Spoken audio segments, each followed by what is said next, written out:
marge du Salon international de la défense et de la sécurité de Bamako, BAMEX 25, son Excellence M. Abdoulaye Diop, ministre des Affaires étrangères et de la coopération internationale et son collègue de la communication, de l'économie numérique et de la modernisation de l'administration, M. Alandou Argéilienne ont animé, le mercredi 12 novembre 2025, une conférence de presse à laquelle de nombreux organes de presse internationaux et nationaux ont pris part.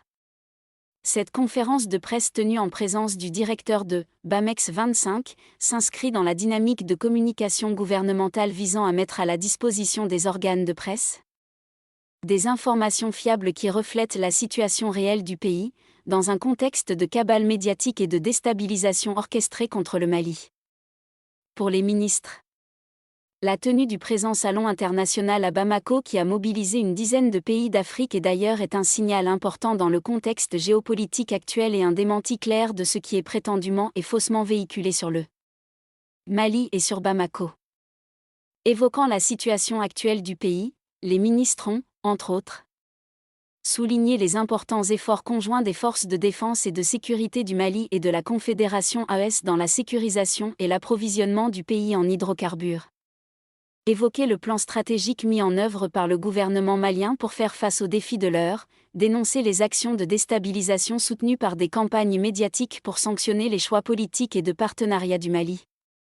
Évoquer la vision de développement économique du pays, saluer la résilience des populations maliennes, y compris la bravoure des vaillants soldats et des transporteurs maliens,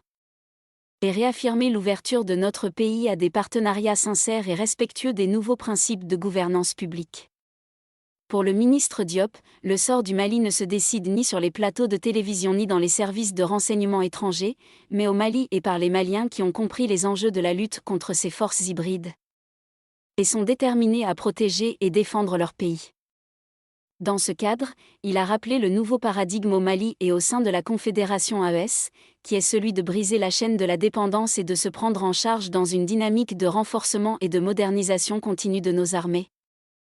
tout en assurant une autonomie stratégique de nos outils de défense et de sécurité. Pour conclure, les deux ministres ont rassuré que nul ne pourra arrêter la marche du Mali éternel et souverain vers la sécurité de l'ensemble du territoire et son développement intégré, avec la détermination des plus hautes autorités du Mali, le soutien d'une population résiliente et engagée et l'accompagnement d'un partenariat sincère et solidaire avec des pays amis et le travail commun au sein de la Confédération AES.